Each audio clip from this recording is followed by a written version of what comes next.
A very good afternoon, students. I am Mrs. Rupali, your Marathi teacher. Welcomes you all for the today's online teaching learning session. मी तुमची मराठी शिक्षिका आजच्या या आपल्या भागामध्ये तुम्हा सर्वांचे स्वागत करते. तर मग काय मजेत आहात ना सर्वजण? मी आजच्या भागामध्ये सुद्धा सांगितलं होतं तुम्हाला आणि तुम्हाला सुद्धा माहिती आहे की कोरोनाचा नवीन प्रसार आता दिवसेंदिवस वेगाने वाढतो आहे. त्यामुळे आपल्या सर्वांना आणखीनच खबरदारी घ्यायची आहे, आणखीनच काळजी घ्यायची आहे. तर सर्वांनी घरीच राहा, सुरक्षित राहा. तर चला वळूया आजच्या आपल्या भागाकडे. आजचा आपला विषय मराठी घटक व्याकरण. तर आज आपण आपल्या मराठी विषयातील व्याकरण हा घटक अभ्यासणार आहोत. या आधी सुद्धा आपण व्याकरण हा घटक अभ्यासलेला होता. यामध्ये आपण काय काय बरं शिकलेलो? तर यामध्ये आपण शब्दांच्या जाती बघितलेल्या, द पार्ट्स ऑफ स्पीच. तर या शब्दांच्या जाती किती आहेत? अगदी बरोबर, there are 8 parts of speech. तर शब्दांच्या एकूण 8 जाती आहेत. यामध्ये आपण नाम, सर्वनाम, विशेषण, क्रियापद हे शिकलेलो होतो. त्यानंतर आपण लिंग, वचन हा घटक सुद्धा अभ्यासलेला होता. तर आजच्या या भागामध्ये आपण आपल्या मराठी व्याकरणामधील नवीन घटक अभ्यासणार आहोत. तो आहे विराम चिन्हे. तर आजचा आपला नवीन घटक जो अभ्यासणार आहोत तो आहे विराम चिन्हे. In English it is called as punctuation marks. तर बघूया आता विराम चिन्हे म्हणजे काय, याची व्याख्या बघूया. खरं तर विराम चिन्हे या शब्दामध्येच याचा अर्थ दडलेला आहे. तुम्हाला माहित आहे का विराम? बघा आता विराम म्हणजे काय? विराम आणि चिन्हे, या विराम चिन्हे या शब्दाची जर फोड केली आपण तर आपल्याला दोन वेगवेगळे शब्द मिळतात. एक आहे विराम आणि एक आहे चिन्हे. तर विराम म्हणजे काय? In English it is called as stop. विराम याचा मराठीत दुसरा अर्थ थांबणे. इंग्लिशमध्ये आपण त्याला काय म्हणतो? स्टॉप. आणि चिन्हे, चिन्हे म्हणजे काय? याला मराठीमध्ये दुसरं नाव आहे सांकेतिक खुणा. खुणा असं आपण म्हणतो याला. आणि इंग्लिशमध्ये यालाच काय म्हणतात? येस, साइन्स, सिम्बॉल्स, ओके, और मार्क्स. तर याच विराम चिन्हे म्हणजेच काय? Punctuation marks. तर चला आपण सुरू करूया आजच्या या भागाला. तर विराम चिन्हाची व्याख्या आपण समजून घेऊया.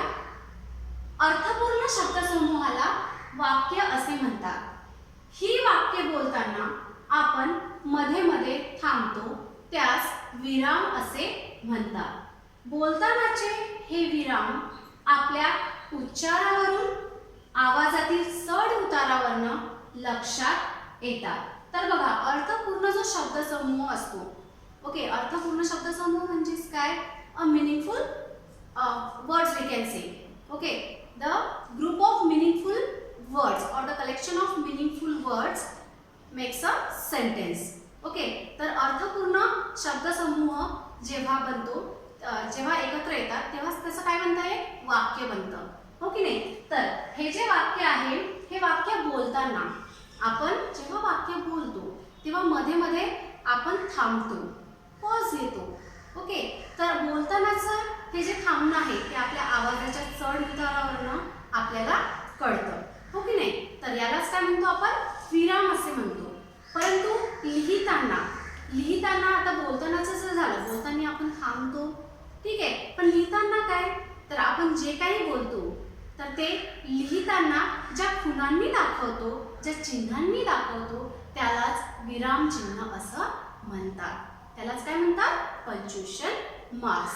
तर आपल्या आवाजातील जो चढ उतार आहे, आपण आपलं जे थांबणं आहे बोलताना, ते लिखाणातून आपण काय करतो? वेगवेगळ्या चिन्हांनी दाखवतो. तर त्यालाच काय म्हणतात? विराम चिन्हे असे म्हणतात. तर चला बघूया आजची आपली विराम चिन्हे. तर आपल्या सिलेबसनुसार तसे तर एकूण 9 प्रकारची विराम चिन्हे आहेत. There are 9 types of punctuation marks. परंतु आपल्या सिलेबसनुसार आपल्याला या वर्षीच्या अभ्यासामध्ये फक्त 6 चिन्हे, विराम चिन्हे अभ्यासायची आहे. तर ती कोणती ते आपण बघूया. तर पहिला आहे आपलं पूर्णविराम. बघा, हा जो तुम्हाला डॉट दिसतोय का इथे ब्ल्यू कलरचा, हा ब्ल्यू कलरचा डॉट याला काय म्हणतात? पूर्णविराम असे म्हणतात। हा पूर्णविराम आता कुठे वापरायचा, केव्हा वापरायचा ते आता बघूया।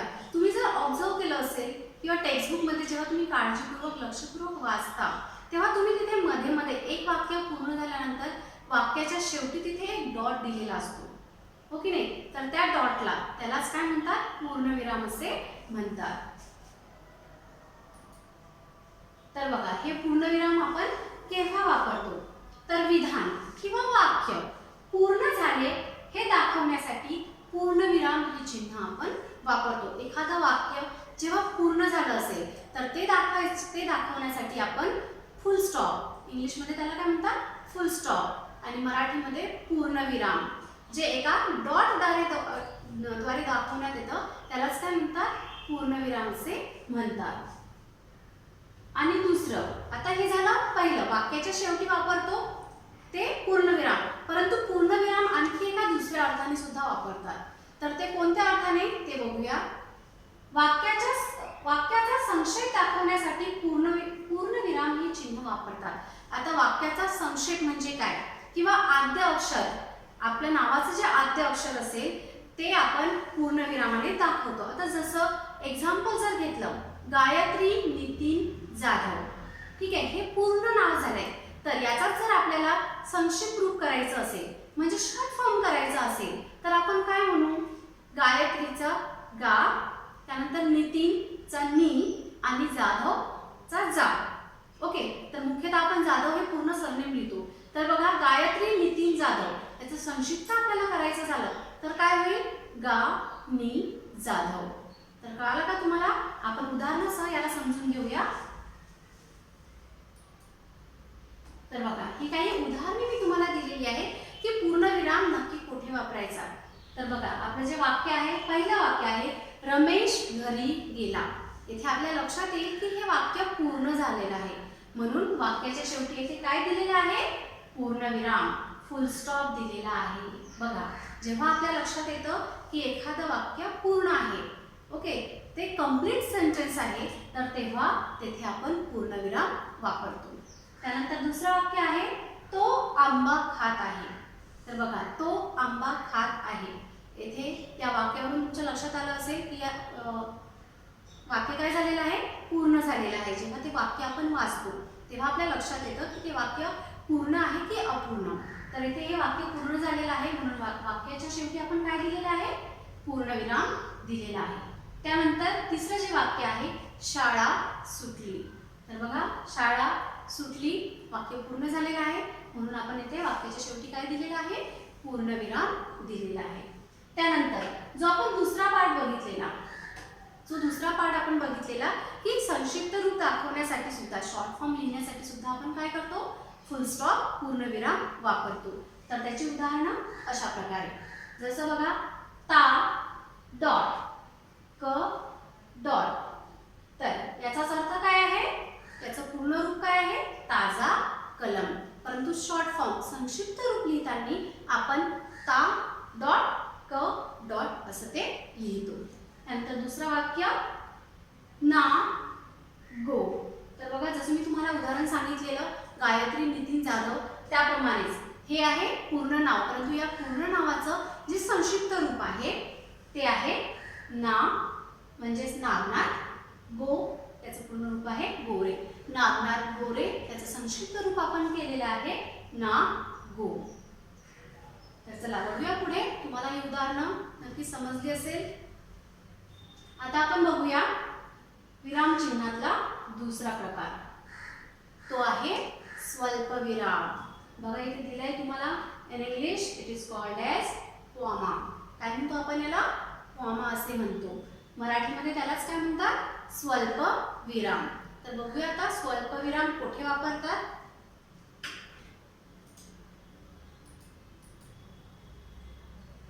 बघा, आता स्वल्पविराम आपल्याला कुठे वापरायचा आहे। स्वल्पविराम वापरताना एकाच जातीचे शब्द जर लागोपाठ आले असतील, ओके, एकाच जातीचे शब्द जेव्हा लागोपाठ येतात तेव्हा आपण स्वल्पविराम वापरतो। त्यानंतर उदाहरणार्थ बघायचे, आज सीमा, जया, सुषमा, लता सगळे शाळेत आले होते। तर बघा, एकाच जातीचे शब्द, तर हे सगळे कुठले नाव आहे? स्त्रीलिंगी, हो की नाही? हे सगळे कोणाचे नाव आहे? स्त्रींचे किंवा मुलींचे नाव आहेत असे आपण म्हणू शकतो. तर हे शब्द लागोपाठ आलेले आहेत. ही जी नावं आली आहेत ही लागोपाठ आलेली आहेत. त्यामुळे प्रत्येक नावाच्या नंतर आपण काय दिलेलं आहे? ते स्वल्पविराम, कॉमा दिलेला आहे. जसं परत एकदा, आज सीमा, जया, सुषमा, लता. आता इथे बघा, लता नंतर आपण स्वल्पविराम दिलेला आहे का? नाही, कारण लता नंतर दुसरं नाव आलेलं आहे का? नाही. लता नंतर दुसरं कोणतेही नाव नाही आले, त्यामुळे आपण इथे स्वल्पविराम दिलेला नाही. तर परत एकदा, स्वल्पविराम कुठे वापरतात? जेव्हा एकाच जातीचे शब्द लागोपाठ येतात तेव्हा आपण स्वल्पविराम वापरतो. तर पुढे बघा, आता पहिला झाला. आता दुसरा. स्वल्पविराम आपण दोन प्रकारे वापरतो. त्यामधला पहिला प्रकार आपण बघितलेला आहे की लागोपाठ जर नावं आले असतील तर तेथे स्वल्पविराम, कॉमा वापरतात. आता दुसरं म्हणजे एखाद्याला उद्देशून बोलताना त्यांच्या नावानंतर स्वल्पविराम वापरतात. जर आपण एखाद्याला उद्देशून बोलत आहोत, एखाद्याचं नाव घेऊन आपण बोलत आहोत, ओके, जर त्याला उद्देशून आपण बोलत असू तर तेव्हा सुद्धा स्वल्पविराम वापरतात. आता याचं उदाहरण बघूया आपण. उदाहरणार्थ, महाराज मला क्षमा करा. तर बघा, आपण इथे एखाद्याला उद्देशून, त्या महाराज यांना उद्देशून आपण काय केलेलं आहे? बोललेलो आहोत. तर म्हणून त्यांच्या नावानंतर आपण काय इथे वापरलंय? स्वल्पविराम. महाराज मला क्षमा करा. नंतर दुसरं वाक्य बघा, राजू, राजू आपण आधी घरी जाऊया. तर बघा, राजूला उद्देशून आपण हे वाक्य म्हटलं आहे, बोललेलो आहे, म्हणून येथे राजू नंतर आपण काय दिलेलं आहे? स्वल्पविराम दिलेला आहे. त्यानंतर जर तुम्हाला एखाद्याला उद्देशून बोलायचं असेल किंवा एखाद्याला त्याचं नाव घेऊन बोलवायचं असेल, जर समजा राणी इकडे ये, तर यामध्ये बघा, राणी नंतर आपण थोडासा पॉज घेतलेला आहे, थोडं थांबलो आहोत, तर तेथे काय येणार? स्वल्पविराम येणार. तर कळालं का तुम्हाला? आणखी काही आपण त्याची उदाहरणं बघूया. तर ही काही उदाहरणं आहेत. स्वल्पविराम आपण कोठे कोठे वापरला तुम्हाला लक्षात ठेवायचं आहे. स्वल्पविराम आपण दोन अर्थाने वापरलेला आहे. तर बघा, काही वाक्य. अरुणा हुशार, अभ्यासू, प्रामाणिक व खेळकर मुलगी आहे. आता इथे बघा, अरुणाच्या ज्या क्वालिटीज आहे, अरुणामध्ये एकच नाही, एकापेक्षा जास्त क्वालिटीज आहेत.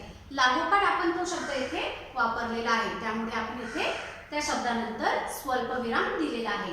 जसं अरुणा हुशार आहे, पण ती अभ्यासू पण आहे, ती प्रामाणिक सुद्धा आहे आणि ती खेळकर पण आहे. त्यामुळे इथे आपण तिच्या प्रत्येक क्वालिटीजला स्वल्पविरामाने इथे आपण दाखवले आहे. त्यानंतरचं वाक्य बघा, दुसरं. माझ्याकडे मराठी, गणित, विज्ञान, इतिहास व भूगोल या सर्व विषयांची पुस्तके आहेत. आता बघा, इथे लागोपाठ शब्द आलेले आहेत. हे सगळे विषय आहेत, परंतु इथे एकच विषय मेन्शन केला आहे का? एकच विषय दिला आहे का?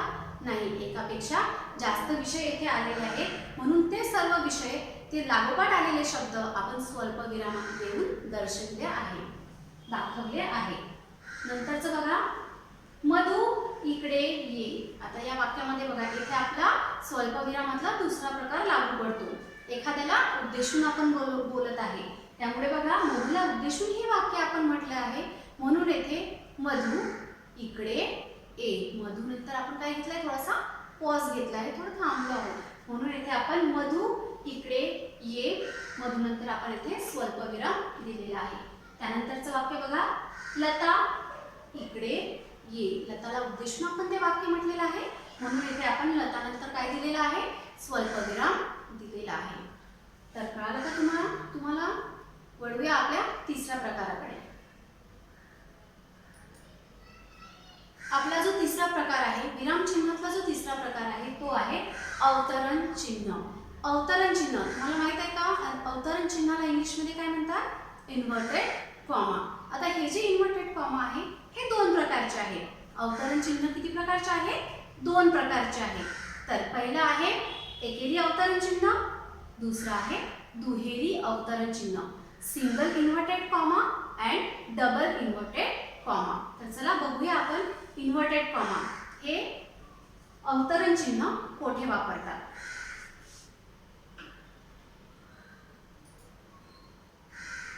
बघा अवतरण चिन्ह केव्हा वापरतात. पहिला आपण घेतलं आहे दुहेरी अवतरण चिन्ह. आता दुहेरी अवतरण चिन्ह आपल्याला बघा कुठे वापरायचं आहे. बोलणाऱ्याच्या तोंडचे शब्द दाखवण्यासाठी दुहेरी अवतरण चिन्हाचा वापर करतात. बोलणाऱ्याचा जो व्यक्ती बोलत आहे त्याच्या तोंडचे शब्द आपल्याला दाखवायचे आहे, तर ते शब्द दाखवण्यासाठी आपल्याला दुहेरी अवतरण चिन्हाचा वापर करायचा आहे. त्यानंतर अवतरण चिन्ह सुद्धा दोन प्रकारचे, जसे मी सांगितले आहे तुम्हाला. हे झालं दुहेरी. आता एकेरी कुठे वापरायचं. तर बघा एखाद्या शब्दावर जोर द्यायचा असेल तसेच दुसऱ्याचे मत अप्रत्यक्षपणे सांगताना एकेरी अवतरण चिन्ह वापरतात. आता इथे बघा एखाद्या शब्दावर आपल्याला जोर द्यायचा असेल, ओके, एखादा शब्द आपल्याला सांगायचा असेल, त्या शब्दाचं इम्पॉर्टन्स सांगायचं असेल, तर आपण एकेरी अवतरण चिन्ह वापरतो. आणि तसेच जर दुसऱ्याने सांगितलेलं दुसऱ्याचं जे मत आहे ते अप्रत्यक्षपणे इनडायरेक्टली जर आपल्याला कोणाला सांगायचं आहे, तर ते मत मांडताना सुद्धा आपण काय करतो, एकेरी अवतरण चिन्ह वापरतो. याला उदाहरणाद्वारे आपण समजून घेऊया. तर आधी बघूया दुहेरी अवतरण चिन्ह. बघा तुम्हाला इथे ब्रॅकेटमध्ये दाखवलेलं आहे दुहेरी अवतरण चिन्ह कसं असतं. It is double inverted comma. बोलणाऱ्याच्या तोंडचे शब्द दाखवण्यासाठी तर उदाहरणार्थ बघा इथे आपण दाखवलं आहे आई म्हणाली सकाळी लवकर उठ. तर बघा इथे आपण बोलणारा व्यक्ती कोण आहे, आई. तर आईने आपल्याला काय म्हटलं आहे, तर आईच्या तोंडचे जे शब्द आहेत ते आपण येथे डबल इन्व्हर्टेड कॉमाने दाखवले आहे, दुहेरी अवतरण चिन्हाने दाखवले आहे. तर येथे आई काय म्हणाली, आई म्हणाली सकाळी लवकर उठ. तर कळलं का तुम्हाला. हे झालं आपलं दुहेरी अवतरण चिन्ह. याची काही उदाहरणं आणखी बघा. स्वामी विवेकानंद म्हणाले उठा जागे व्हा. तर बघा येथे स्वामी विवेकानंदांनी काय म्हटलं आहे ते आपण त्यांच्या तोंडचे जे शब्द आहेत ते आपण इथे डबल इन्व्हर्टेड कॉमामध्ये दर्शविले आहे, दाखवले आहे. तर काय म्हणाले स्वामी विवेकानंद, उठा जागे व्हा. त्यानंतरचं आणखी एक उदाहरण बघूया. गुरुजींनी मुलांना विचारले मुलांनो अभ्यास करता का. तर बघा येथे गुरुजींनी मुलांना विचारलेला आहे. हे शब्द कोणाच्या तोंडचे आहे, गुरुजींच्या तोंडचे. म्हणजे गुरुजींनी हे शब्द म्हटले आहे, त्यांच्या तोंडून हे शब्द उच्चारला गेलेले आहे, म्हणून आपण इथे काय येथे डबल इन्व्हर्टेड कॉमा वापरलेला आहे. त्यालाच दुहेरी अवतरण चिन्ह असे म्हटले आहे. तर गुरुजींनी मुलांना विचारले मुलांनो अभ्यास करता का. चला पुढे बघूया आपण. आता एकेरी अवतरण चिन्ह केव्हा वापरायचं. एखाद्या शब्दावर जोर द्यायचा असेल तसेच दुसऱ्याचे मत अप्रत्यक्षपणे मांडताना एकेरी अवतरण चिन्ह वापरतात. आता बघा जर एखाद्या शब्दावर आपल्याला जोर द्यायचा असेल, त्या शब्दाचं इम्पॉर्टन्स सांगायचं असेल किंवा दुसऱ्याचं जे मत आहे ते अप्रत्यक्षपणे इनडायरेक्टली जर सांगायचं असेल, तो काय बोलला हे आपल्याला जर इनडायरेक्टली सांगायचं असेल तर आपल्याला एकेरी अवतरण चिन्ह इथे वापरायचं आहे. उदाहरणाद्वारे आपण समजून घेऊया. उदाहरणार्थ बघा मूळ ध्वनींना वर्ण असे म्हणतात. बघा इथे काय दिलं आहे, मूळ ध्वनींना वर्ण असे म्हणतात. इथे आपण काय केलेलं आहे, आपल्या व्याख्येनुसार बघा इथे आपण काय केलेलं आहे, वर्ण या शब्दाला सिंगल इन्व्हर्टेड कॉमामध्ये टाकलेला आहे. येथे त्या शब्दावर आपण जोर दिला आहे, ओके. तर म्हणून या शब्दाला आपण काय केलेलं आहे, एकेरी इन्व्हर्टेड कॉमा सिंगल इन्व्हर्टेड कॉमामध्ये आपण इथे टाकलेला आहे. त्यानंतर दुसरं बघा, श्यामची आई हे साने गुरुजींनी लिहिलेले पुस्तक आहे. श्यामची आई, बघा या शब्दावर आपण जोर दिलेला आहे.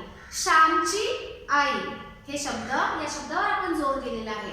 तर एखाद्या शब्दावर जोर देण्यासाठी आपण सिंगल इन्व्हर्टेड कॉमा एकेरी अवतरण चिन्ह वापरतो.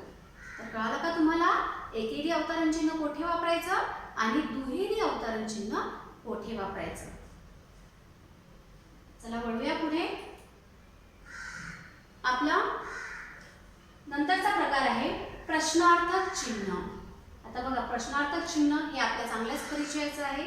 प्रश्नार्थक चिन्ह हे तुम्ही सुद्धा सांगू शकाल की कुठे वापरतो आपण प्रश्नाच्या शेवटी. तर बघा प्रश्नार्थक चिन्ह आपल्याला कुठे वापरायचं आहे. प्रश्नार्थक वाक्याच्या शेवटी या चिन्हाचा उपयोग होतो. प्रश्नार्थक एखादा प्रश्न असेल तो प्रश्न बघा जर प्रश्नार्थक चिन्ह दिलं नाही तर तो प्रश्न पूर्ण होणार नाही. ते वाक्य जे आहे ते पूर्ण होणार नाही. ते प्रश्नार्थक वाक्य होणार नाही. तर प्रश्नार्थक वाक्याच्या शेवटी आपल्याला काय देणं गरजेचं आहे प्रश्नार्थक चिन्ह. तर ते बघा आपण समजून घेऊया आपल्या उदाहरणाद्वारे. काही उदाहरणं इथे तुम्हाला दिलेली आहेत. तर बघा ही आहे काही प्रश्नार्थक वाक्य ज्यामध्ये आपण प्रश्नार्थक चिन्हाचा इथे वापर केलेला आहे. तर पहिलं आहे तू केव्हा आलास. यामधून आपण दुसऱ्याला काय प्रश्न विचारतो आहे हो की नाही. तर त्यामुळे आपण या वाक्याच्या शेवटी काय दिलेलं आहे प्रश्नार्थक चिन्ह. तू केव्हा आलास. त्यानंतर दुसरं आहे आपल्या देशाचे पंतप्रधान कोण आहेत. आपल्या देशाचे पंतप्रधान कोण आहेत यामधून प्रश्नाचा बोध होतो. ओके तर म्हणून आपण इथे प्रश्नार्थक चिन्ह वापरलेले आहे. त्यानंतर माझ्याकडे किती चेंडू आहेत. माझ्याकडे किती चेंडू आहेत. नंतरचं वाक्य आहे नरेशचे लग्न कधी होणार. बघा यामधून या प्रत्येक वाक्यामधून आपल्याला प्रश्नार्थक हे वाक्य प्रश्न विचारण्याचा बोध होतो आहे. त्यामुळे आपण इथे वाक्याच्या शेवटी काय दिलेलं आहे प्रश्नार्थक चिन्ह. आणि शेवटचं वाक्य आहे तुझ्या आईचे नाव काय आहे. तुझ्या आईचे नाव काय आहे. आपण जेव्हा दुसऱ्याला प्रश्न विचारतो तेव्हा ते प्रश्नार्थक चिन्हाने दर्शवल्या जातं. तर कळालं का तुम्हाला प्रश्नार्थक चिन्ह. तर वळूया आपल्या शेवटच्या प्रकाराकडे. तर आपलं जे शेवटचा प्रकार आहे ते आहे उद्गारवाचक चिन्ह. यालाच काय म्हणतात एक्सक्लेमेशन मार्क. तर बघा उद्गारवाचक चिन्ह दिसते का तुम्हाला. बघा इथे तुम्हाला दाखवलंय उद्गारवाचक चिन्ह कशा प्रकारचं असतं. दिसते का तुम्हाला इथे उद्गारवाचक चिन्ह हे आहे एक्सक्लेमेशन मार्क. तर बघूया आता उद्गारवाचक चिन्ह कोठे वापरायचे. तर उद्गारवाचक चिन्ह आपल्याला कुठे वापरायचे आहे उत्कट भावना व्यक्त करताना ती दाखविणाऱ्या शब्दाच्या शेवटी उद्गारवाचक चिन्ह वापरतात. एखादी उत्कट भावना ओके उत्कट भावना जर आपल्याला दर्शवायची असेल दाखवायची असेल तर त्या वाक्याच्या शेवटी आपण काय लावतो उद्गारवाचक चिन्ह लावतो किंवा वापरतो. याची आपण उदाहरणाद्वारे हे समजून घेऊया. जसं आता बघा इथे काही उदाहरणं दिलेली आहेत. जर एखाद्याचं वाईट झालं असेल ती भावना आपल्याला व्यक्त करायची असेल ओके तर ती भावना व्यक्त करताना आपण जे चिन्ह वापरतो तर बघा अशा प्रकारे अरे रे.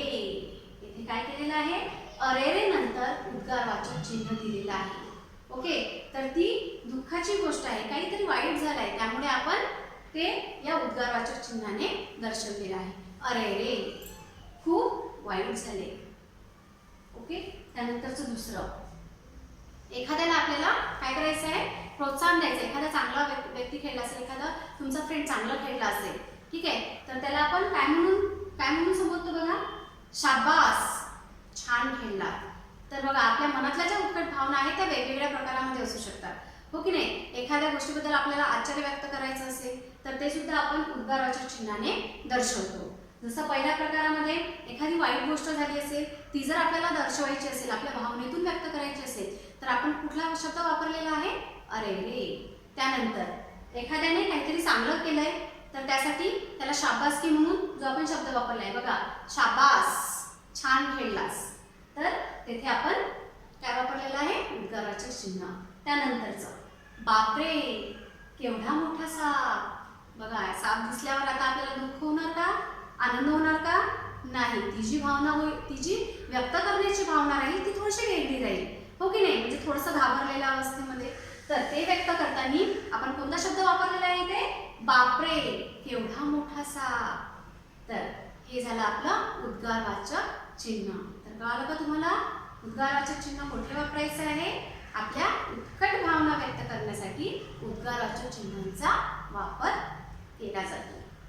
तर आज आपण एकूण 6 प्रकारची उद्गारवाचक विरामचिन्हे बघितलेली आहे. पहिलं होतं आपलं पूर्णविराम, त्यानंतरचं आपण शिकलो स्वल्पविराम, त्यानंतरचं अवतरण चिन्ह. यामध्ये 2 चिन्हांचा समावेश होतो. एकेरी अवतरण चिन्ह सिंगल इन्व्हर्टेड कॉमा आणि दुहेरी अवतरण चिन्ह डबल इन्व्हर्टेड कॉमा. त्यानंतरचं जे आपण बघितलं प्रश्नार्थक चिन्ह क्वेश्चन मार्क आणि शेवटचा जो आपला विरामचिन्हाचा प्रकार होता तो उद्गारवाचक चिन्ह एक्सक्लेमेशन मार्क्स.